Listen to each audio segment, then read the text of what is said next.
अस्सलाम वालेकुम दोस्तों। उम्मीद करते हैं कि आप खैरियत से होंगे। आज हम पढ़ेंगे केमिकल इक्वेशन के बारे में। केमिकल इक्वेशन क्या होते हैं, उसकी जो एप्लीकेशंस हैं वो क्या हैं।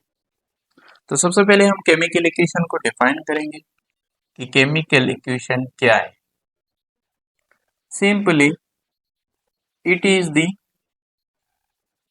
Short hand method. क्या कहते हैं इसको? Shorthand method to represent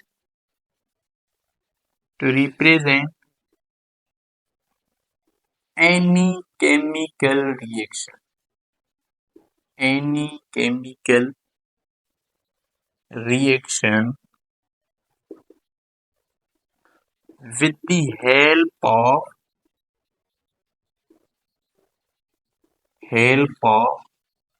symbols and formulas।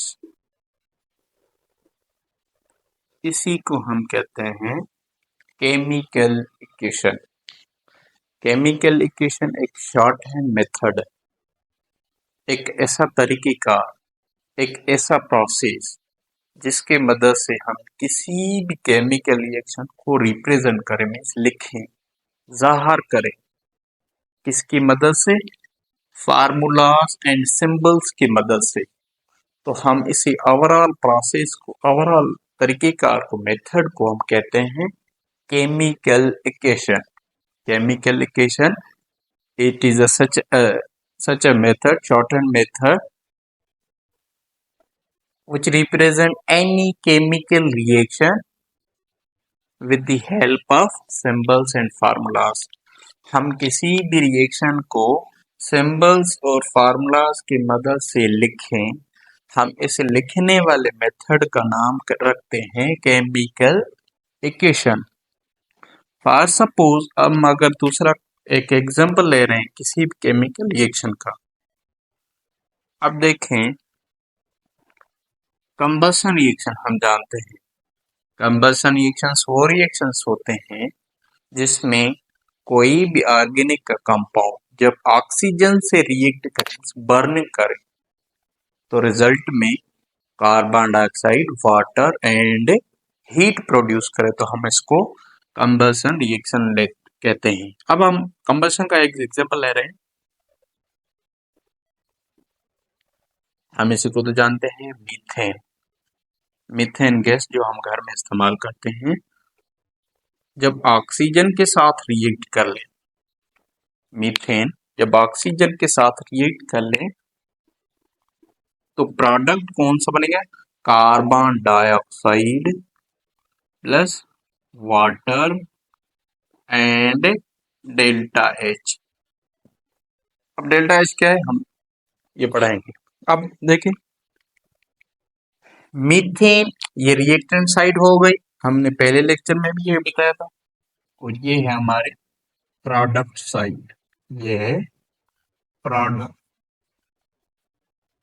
और ये है रिएक्टेंट। अब रिएक्टेंट को हमने पहले लेक्चर में भी डिफाइन किया था।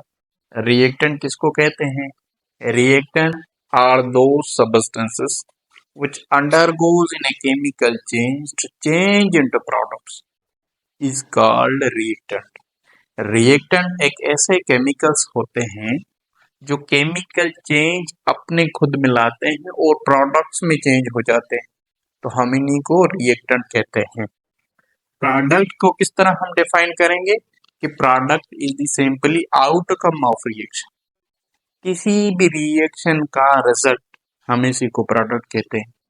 ठीक है, यील्ड ऑफ रिएक्शन भी हम इसको कहते हैं सिंपली।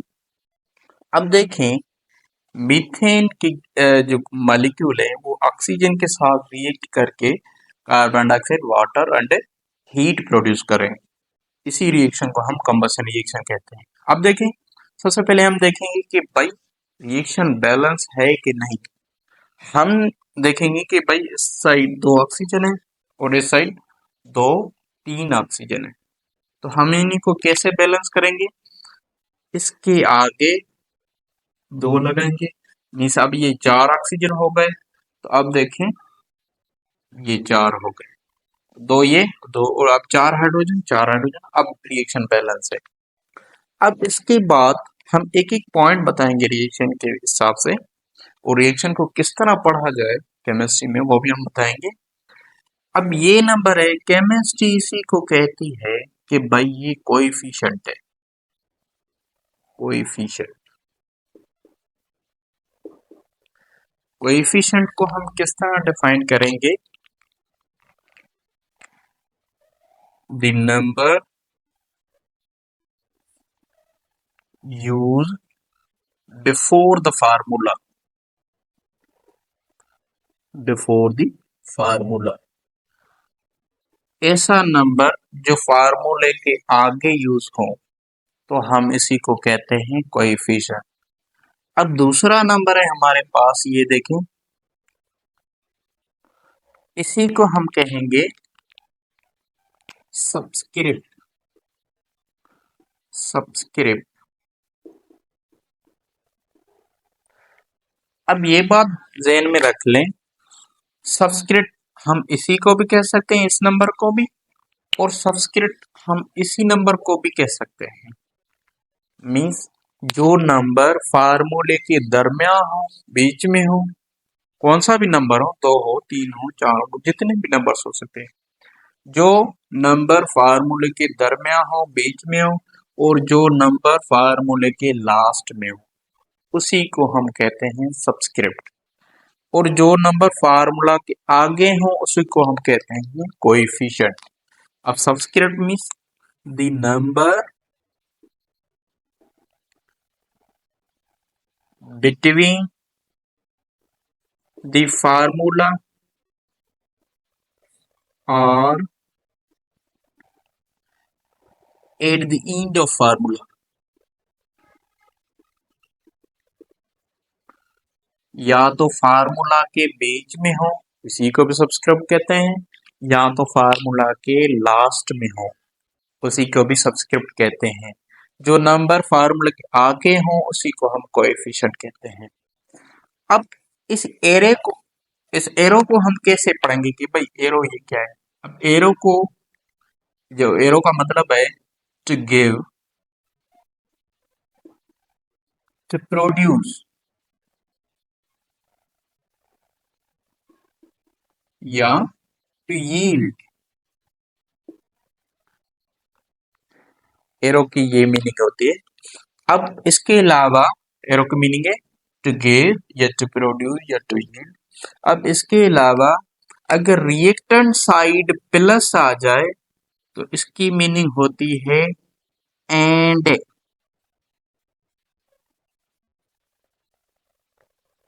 सॉरी, जब रिएक्टेंट के साइड प्लस आ जाए तो इसकी मीनिंग होती है रिएक्ट्स विथ। Reacts with. अब जब प्रोडक्ट के साइड प्लस आ जाए तो इसकी मीनिंग होती है एंड। और इसी को हम कहते हैं change in enthalpy, means change in heat.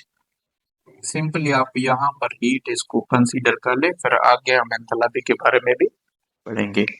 अब देखिए आप, अब मैं जो ना केमिस्ट्री के हिसाब से रिएक्शन को पढ़ रहा हूँ, यहाँ पर कुछ नहीं है, इसका मतलब है 1 है।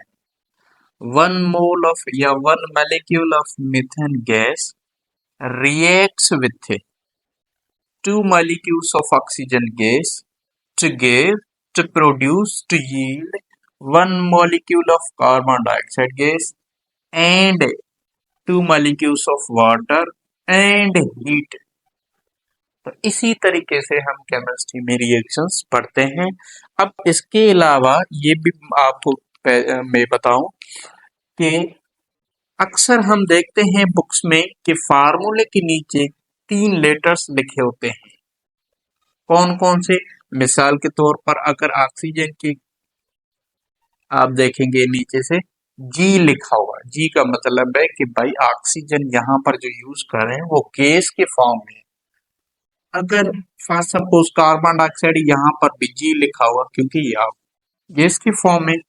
वाटर लिक्विड में तो आप यहाँ देखेंगे कि एल लिखा होगा, इसका मतलब है कि पानी जो हम ले रहे हैं या जो हम मिल रही है इस प्रोडक्ट फॉर्म में वो लिक्विड फॉर्म है, इसी वजह से हम एल लिखेंगे। अगर एस लिखा हो इसका मतलब है सॉलिड, जी का मतलब है गैस, एल का मतलब है लिक्विड और एस का मतलब है सॉलिड। अब इसके अलावा दो और एरो यूज होते हैं रिएक्शंस के प्रोडक्ट की साइड, वो ये हैं, अगर प्रोडक्ट की साइड पे ऐसा एरो आ जाए इसका मतलब ये है कि भाई ये जो प्रोडक्ट बन रही है वो गैस फॉर्म है, मतलब आप कह सकते हैं वेपर फॉर्म। अगर प्रोडक्ट की साइड एरो डाउन हो, जिसका निशान डाउन तरफ हो, तो हम कह सकते हैं इसका मतलब है कि भाई आपका जो प्रोडक्ट बना है वो सॉलिड फॉर्म है। लिक्विड के लिए ऐसा कोई एरो नहीं, सॉलिड फॉर्म। देखिए, अगर मैं कहूं कि पानी यहाँ पर पानी के करीब मीन्स वाटर फार्मूला के करीब इस तरह का एरो है किताब में, तो मैं समझ जाऊंगा कि प्रोडक्ट यहाँ पर वेपर फॉर्म में बन रहा है। अगर ऐसा ही एरो यहाँ पर अगर इस तरह हो तो मैं कहूंगा कि जो पानी बना है वो आइस की शक्ल में सॉलिड की शक्ल में बनना है। तो इसी वजह से ये एरो भी हम यूटिलाइज करते हैं। तो ये है केमिकल रिएक्शन। हमने बहुत आसानी से आपको बताया कि केमिकल इक्वेशन क्या है, और केमिकल इक्वेशन के अलावा ये चीजें जो छोटी चीजें हैं मगर बहुत ही इंपॉर्टेंट है केमिस्ट्री के हिसाब से। तो आप नेक्स्ट लेक्चर अगर आप जानना चाह रहे हैं तो आप वीडियो को लाइक करें, शेयर करें और हमारा चैनल भी सब्सक्राइब करें। थैंक यू, अल्लाह हाफिज़।